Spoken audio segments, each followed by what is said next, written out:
Episode തുടങ്ങുമ്പോൾ കാണിക്കുന്നത് വിക്രം വേദയുടെ ഫോൺ എടുത്തിട്ട് ജോസഫിനെ വിളിച്ചിട്ട്, ജോസഫേ, ഞാൻ പറയുന്നത് നീ അങ്ങോട്ട് കേട്ടാൽ മതി. ഇന്ന് രാത്രി നീ വേദയുടെ വീടിന് മുന്നിൽ വരണം. ഞാൻ ഇവിടെ നിന്ന് ഇറങ്ങുവാണെന്ന് പറയുമ്പോൾ ജോസഫ് പറയാം, അയ്യോ അത് പറ്റില്ലല്ലോ, ഞാൻ ഇവിടെ ഇല്ല, എൻ്റെ ഫ്രണ്ട്സുമായിട്ടൊന്ന് കറങ്ങാൻ പോയിരിക്കുമോ എന്ന് പറഞ്ഞ് ജോസഫ് പെട്ടെന്ന് ഫോൺ കട്ട് ചെയ്യുന്നു. വിക്രം എന്താണെന്നൊന്നും മനസ്സിലാവാതെ ഇങ്ങനെ ഇരിക്കുക. ഫോൺ കട്ട് ചെയ്ത് കഴിയുമ്പോൾ ജോസഫിനോട് ജോണി ചോദിക്കുകയാണ്, അല്ല ആരാ വിളിച്ചത്? ജോസഫ്, അതൊന്നുമില്ല, ഒരു കൂട്ടുകാരനാണ്, കുറേ നാൾക്ക് ശേഷം വിളിച്ചതാ. അപ്പോൾ ജോണി പറയാണ്, എന്തായാലും എവിടെ പോകുന്നതെന്ന് പറയാനത് നന്നായി. അങ്ങനെ ഇതെല്ലാം കേട്ടുകൊണ്ടിരുന്ന വേദ വിക്രമിനോട് ചോദിക്കുക, എന്താ പെട്ടെന്ന്? വിക്രം പറയാണ്, എന്നും ഈ വീട്ടിൽ തന്നെ കഴിഞ്ഞാൽ മതിയോ? എന്തായാലും മാറേണ്ടതല്ലേ? അപ്പോൾ വേദ പറയാം, ഈ വീട്ടിലേക്ക് എനിക്ക് കൊണ്ടുവരാൻ അറിയാമെങ്കിൽ തിരിച്ച് കൊണ്ടുവിടാനും എനിക്കറിയാം. പിന്നെ വിക്രമായിട്ട് എന്താ? അച്ഛൻ പറയുന്നത് വല്ലതും വിക്രം കേട്ടോ? അപ്പോൾ വിക്രം പറയുകയാണ്, അത് പിന്നെ അവർ പറയുന്നത് ശരിയല്ലേ, എൻ്റെ കൂടെയുള്ള ജീവിതം നിനക്കൊരിക്കലും ശരിയാകാൻ പോകുന്നില്ല. അപ്പോൾ വേദ പറയുകയാണ്, വിക്രമിൻ്റെ കൂടെ ഈ ഒരു വർഷം ജീവിച്ചപ്പോൾ എനിക്ക് മനസ്സിലാക്കാൻ കഴിയുന്ന കാര്യങ്ങളല്ലേ ഉള്ളൂ ഇതെല്ലാം. അപ്പോൾ വിക്രം ചോദിക്കുകയാണ്, എന്നിട്ടും പിന്നെന്തിനാ നീ എന്നോടൊപ്പം നിൽക്കുന്നത്? അപ്പോൾ വേദ പറയുകയാണ്, അത് ഒരു കത്തിമുനയ്ക്കും ഞാൻ നിങ്ങളെ വിട്ടുകൊടുക്കില്ലെന്നുള്ള ശബ്ദം കൊണ്ട്, പിന്നെ ഒരു രാഷ്ട്രീയ പാർട്ടികളുടെയും നിങ്ങളെ ഇരയാക്കില്ല ഞാൻ.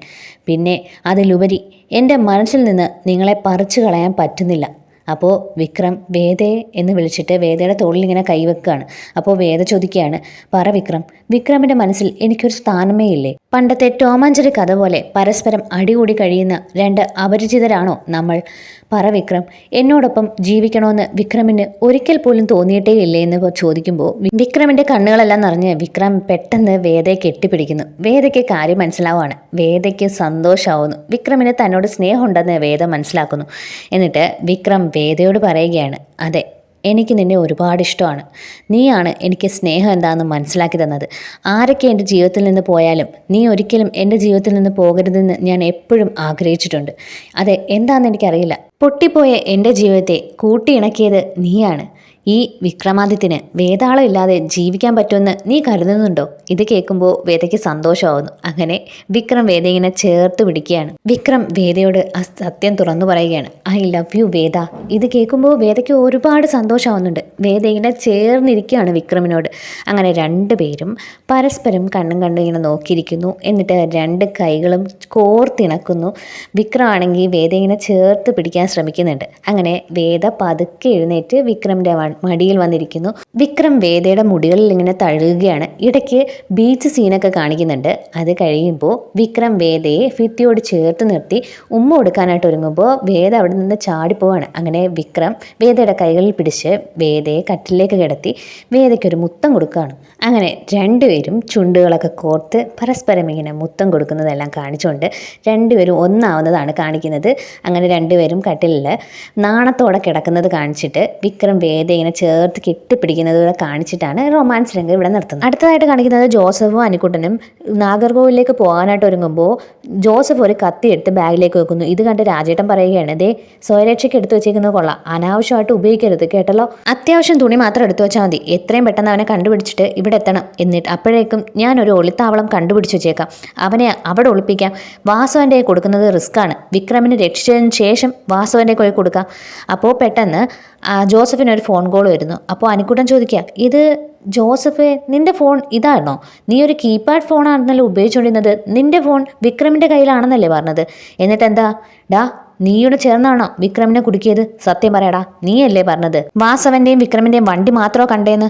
എന്താണ് സംഭവിച്ചത്? നീയാണോ വിക്രമിനെ ഒറ്റ കൊടുത്തത്? അപ്പോൾ ഇതെല്ലാം കേട്ടിട്ട് ദേഷ്യം വന്ന് ജോസഫ് പറയാം, ഞാൻ നിങ്ങളോട് എല്ലാ സത്യവും പറയണമെന്ന് വിചാരിച്ചതാ. എന്നിട്ട് നടന്ന സത്യങ്ങളെല്ലാം അനിക്കുട്ടനോടും രാജേട്ടനോടും പറയുന്നു. എന്നിട്ട് വിക്രം എവിടെയാണെന്ന് പറയാൻ വരുമ്പോൾ പെട്ടെന്ന് രാജേട്ടൻ പറയാം, വേണ്ട, നീ അത് പറയണ്ട, ഞങ്ങൾക്ക് നിന്നെ പോലെ ഒളിപ്പിച്ചു വെക്കാൻ പറ്റില്ല, നീ നിന്റെ മനസ്സിൽ തന്നെ വെച്ചേരെ. എന്നാലും ഇത്രയും വലിയൊരു സത്യം നീ മനസ്സിൽ ഒളിപ്പിച്ചല്ലോ, എന്തായാലും നന്നായി, ഞങ്ങളോട് പറയാതിരുന്നത്. ആരും ഒന്നും അറിയണ്ട. അപ്പോഴേക്കും ജോണി വരുന്നു. അപ്പോൾ രായേട്ടൻ പറയാണ്, ഇനി നമ്മളൊന്നും സംസാരിക്കേണ്ട, വിക്രം എവിടാണെന്ന് ആരും ഒന്നും അറിയണ്ട എന്ന് പറഞ്ഞിട്ട് അവർ വണ്ടിയിൽ കയറി അവിടെ നിന്ന് പോവുകയാണ്. അടുത്തതായിട്ട് കാണിക്കുന്നത് വിക്രം നല്ല റൊമാൻസ് മൂഡിലാണ്. വേദയ്ക്ക് ഒരുപാട് പാട്ടുകൾ ഇങ്ങനെ പാടിക്കൊടുത്തുകൊണ്ടിരിക്കുകയാണ്. ഈ സമയം തുണിയെടുക്കാൻ വന്ന വർഷ അകത്ത് ഒരാണിൻ്റെ സൗണ്ട് കേൾക്കുന്നുണ്ടല്ലോ എന്നും പറഞ്ഞ് ഇവിടെ കേട്ടുകൊണ്ടിരിക്കുമ്പോൾ പെട്ടെന്ന് ദീപ്തി മുകളിലേക്ക് കയറി വന്നിട്ട്, എന്താ വർഷേച്ചി? അപ്പോൾ വർഷ പറയാണ്, മിണ്ടായിരിക്കെ, വേദയുടെ മുറിയിൽ നിന്നൊരു പാട്ട് കേൾക്കുന്നില്ലേ, ദീപ്തി പറയുന്നുണ്ട് അതിനെന്താ?